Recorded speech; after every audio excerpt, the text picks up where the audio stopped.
जो कमजोरी थी, क्या आप जानते हैं उसकी क्या कमजोरी थी? चलिए आपको आज हम बताते हैं उसकी क्या कमजोरी थी। देखिए, जो शाहजहाँ जो था ना, वो ये एक नंबर का पियक्कर था। या पियक्कर का मतलब समझ रहे हैं ना, वो यूरोप का जो अंगूर का बना हुआ जो दारू होता है ना, वो पीता था, ठीक है। और दूसरा उसका कमजोरी था औरत। जहाँ सुंदर औरत को देखता उसके पीछे वो पड़ जाता था, ठीक है। उसने कितनी शादियाँ की इतिहास भी आज तक नहीं गिन पाया, ठीक है। तो हमको तो लगता है कि उसने और सारे ताजमहल बनवाए हैं, ठीक है। एक ताजमहल के बारे में तो हम लोग जानते हैं कि मुमताज़ की याद में बनाया है, लेकिन और सारे ताजमहल बनवाए होंगे, क्योंकि इतिहास में वह एक ऐसा इंसान है जो औरत और शराब को, ठीक है, उसने कभी नहीं छोड़ा। यानी कि उसके पीछे पागल रहता था। तब ना ससुरा पहले का राजा से जल्दी मर जाता था, हैं। इतना दारू पीने के बाद लिवर किडनी पहले ही खराब हो जाता और बस स्वाहा हो जाता था, ठीक है। चलिए तो हो बच्चों, कैसे हो आप? चलिए आज हम देखते हैं मुगल वंश, ठीक है। अच्छा, एक चीज़ तो आप लोग जानते होइएगा कि पहले के जो राजा जो हुआ करते थे वो जल्दी मर जाते थे, ठीक है। अब मरने का क्या कारण था उनके पीछे, तो पता ही होगा कि अय्याशी ज़्यादा करते थे, ज़्यादा दारू पीते थे, ठीक है। और शादी ब्याह ज़्यादा कर लेते थे, यानी कि वो तो एक अलग चीज़ है, लेकिन ज़्यादा दारू पीने के कारण लीवर किडनी जल्दी ख़राब हो जाता था और ये लोग जल्दी स्वर्ग सिधार जाते थे, ठीक है। चलिए देखते हैं इतिहास की कुछ चीज़ें, ठीक है। हम आज चलते हैं जहांगीर, ठीक है। सलीम, कहाँ चलते हैं? जहांगीर। भैया जहांगीर का सलीम का नाम तो आपने सुना है ना। इसको जहांगीर को ही सलीम कहा जाता है। किसका बेटा था? अकबर का। किसका? अकबर। अकबर का बेटा कौन था? जहांगीर। अब ये जो जहांगीर जो था, आपको ये जहांगीर सुन के एक चीज़ याद आ गया होगा, है? इसी के चक्कर में बेचारी अनारकली जिंदा चुना गई थी दीवार में। दीवार यानी कि अनारकली को बीच में रख के दोनों तरफ से ईंट जोड़ दिया गया था, पता है ना किसके चक्कर में? तो ये ससुरा के चक्कर में, है? फिर भी एक अदालत छूटा नहीं। अब चलिए हम बात करते हैं अकबर का जब शासन था, तो यहाँ पे एक आदमी आता है, एक आदमी जो ईरान का रहने वाला है, ठीक है। ईरानी एक आदमी आता है जिसका नाम होता है गियास बेग, ठीक है। क्या नाम होता है? गियास बेग नाम का एक व्यक्ति होता है, वो ईरानी होता है। क्या होता है? ईरानी होता है। वो ईरान से चलता है, और ईरान से वो इसीलिए चलता है कि ताकि वो हिंदुस्तान में आकर कुछ नौकरी, गरीब होता है बेचारा, और जब वह चलता है तो ये सोच के कि चलो हिंदुस्तान में कुछ नौकरी मिल जाए तो अपना गुजर बसर हम कर सकते हैं। लेकिन वो कंधार में है ना, कहाँ पे? कंधार में उसकी बीवी जो होती है ना, एक बेटी को जन्म देती है। ऑलरेडी उसके 2 बेटे होते हैं, लेकिन एक बीवी जो होती है उसकी एक बेटी को जन्म देती है। बेटी को जन्म देती है तो बेटी को छोड़ के जाने के मूड में रहता है कि चलो बेटी हुई है, इसको लेके कहाँ जाए। लेकिन एक राहगीर बोलता है कि अल्लाह का दिया हुआ ये है कि आप इसको छोड़ के मत जाइए, यानी कि तो अल्लाह का दिया हुआ तोहफा है। तो ये आदमी क्या करता है ना, गियास बेग उस लड़की को लेके भी चला आता है। ये पहुंचता है दिल्ली अकबर के दरबार में। उस समय अकबर रहते हैं, अकबर के दरबार में पहुंचता है गियास बेग। अकबर इसे नौकरी पे रख लेते हैं। इसकी जो बेटी कंधार में जन्म लेती है उसका नाम होता है मेहरुनिसा, ठीक है। क्या होता है? मेहरुनिसा, ठीक है। और ये जो मेहरुनिसा जो लड़की होती है ना, ये देखने में काफ़ी खूबसूरत होती है, बहुत अच्छा गाना भी गा लेती है, यानी कि बहुत अच्छी दिखने में होती है। और ये दिन कटने लगता है, बेचारा कमाने भी लगता है, अकबर के दरबार में नौकरी करने लगता है। लेकिन इसका जो अकबर का जो बेटा होता है ना जहांगीर, इसके पीछे पागल हो जाता है। मेहरुनिसा के पीछे पूरा का पूरा पागल हो जाता है। एक कहता है कि हम एक से ब्याह करेंगे, हम दूसरा। रे ससुरा एगो के तो तू चुनवाई दिया था जिंदा दीवाल में, है? अब क्या ज़रूरत था बार बार ऐसे टेंशन कांड करने का, है? अब अकबर क्या काम करते हैं? अकबर एक गियास बेग को बोलते हैं अपनी बेटी को शादी कर दो, और नहीं तो इसको हम वही काम करेंगे, ठीक है, चुनवा देंगे, नहीं तो मरवा देंगे। गियास बेग क्या करता है ना कि इसकी शादी, ठीक है, डर के वजह से इसकी शादी शेर अफगान से करवा देता है। इसकी जो शादी करवा देता है, क्या करवा देता है? शादी किससे? तो शेर अफगान से करवा देता है, ठीक है। इसकी शादी हो जाती है, कहानी ख़त्म।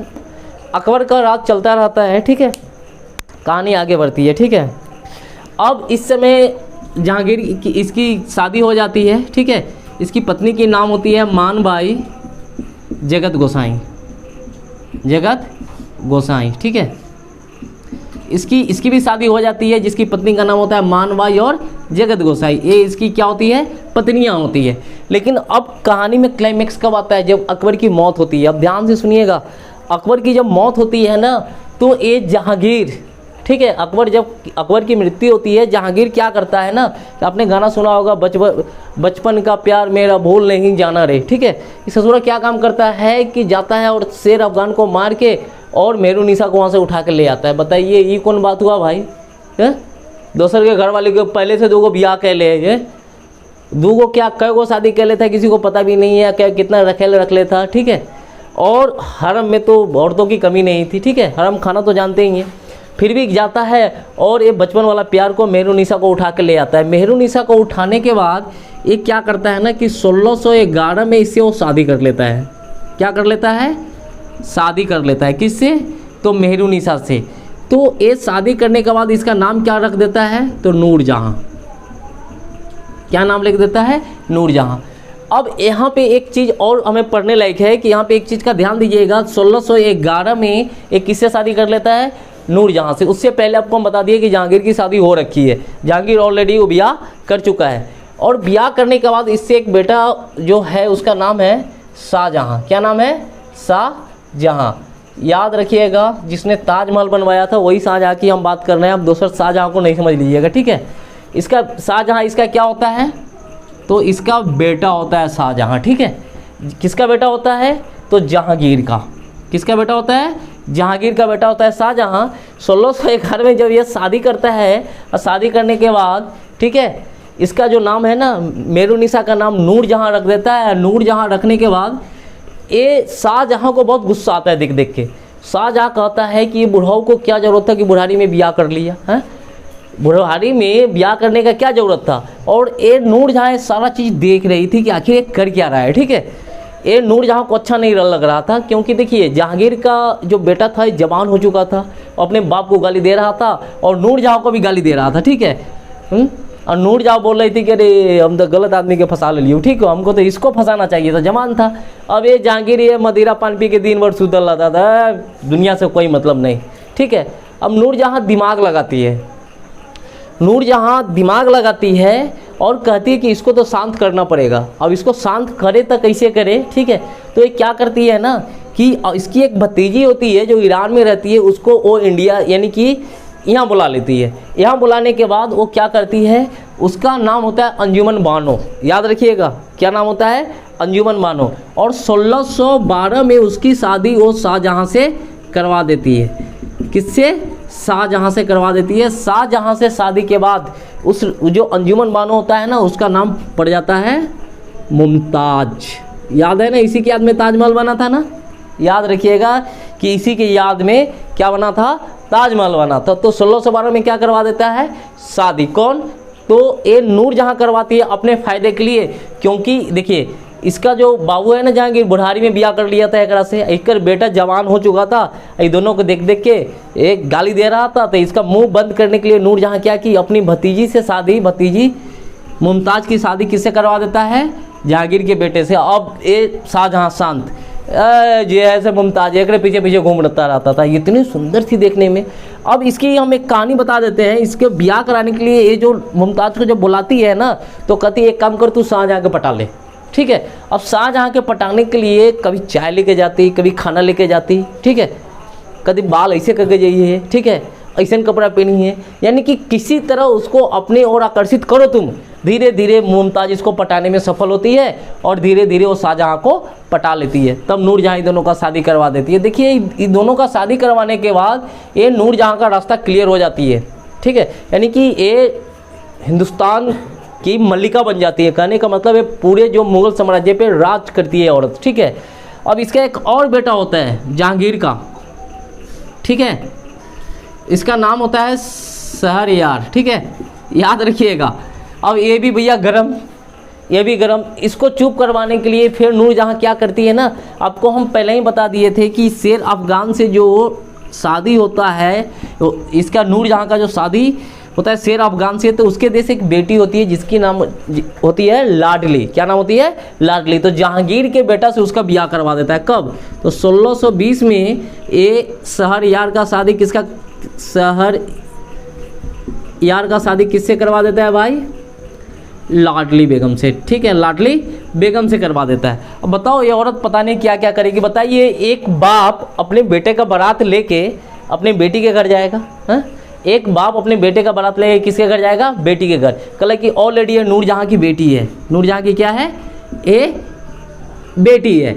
और कल की यानी कि बेटी और माँ आज की सास और पुतोह बन जाएगी। समझ में नहीं आ रहा था कि नूरजहां आखिर कर क्या रही है। ये सारा काम ये कर रही थी, जानते हैं, ये शासन मुगल वंश पे राज करने के लिए आखिरकार राज की। ठीक है, यानी कि इन्होंने पूरे मुगल वंश पे इसने राज किया था। और ये जो जहांगीर था ना, मदिरा पान में पागल था।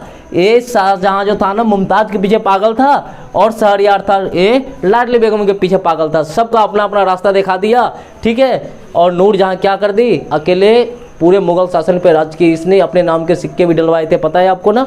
इसने बहुत सारा काम किया, लेकिन कहते हैं ना कि हर एक बुरे काम का नतीजा बुरा होता है। इसके साथ भी बुरा हुआ था। ठीक है, वो हम आगे पढ़ेंगे, लेकिन एक चीज़ समझ लो बाबू, ठीक है, हाँ, औरत का चक्कर बहुत खराब होता है बाबू भैया। ठीक है, देख लो एक औरत कैसे सत्यानाश करती है, तबाह करती है। एक औरत राज करने के लिए, ठीक है, कैसे कैसे अपन भतीजे की बियाह शाहजहां से करवाती है ना, फिर अपन बेटी के बियाह, ठीक है, अपने बेटा से करवा देती है। तो ऐसे ऐसे इतिहास है। ठीक है, तो चलिए अब यहाँ पे शाहजहां और मुमताज़ के लिए जो ताजमहल बनता है, पता है ना आपको? ताजमहल किसके याद में बना? तो आप कहिएगा मुमताज़ की याद में। तो हम कहेंगे भैया अगर नूरजहां नहीं रहती तो क्या ताजमहल बनता? नूरजहां अगर नहीं रहती तो ताजमहल कैसे बनता? नूरजहां नहीं रहती तो ईरान से मुमताज़ आते ही नहीं, ना तो ईरान से मुमताज़ आती नहीं, ताजमहल बनता। तो देखिए कहानी कहीं ना कहीं एक दूसरे को जोड़ती है। ठीक है, तो चलिए इसका अगला पार्ट देखने के लिए चैनल को लाइक और सब्सक्राइब जरूर करें।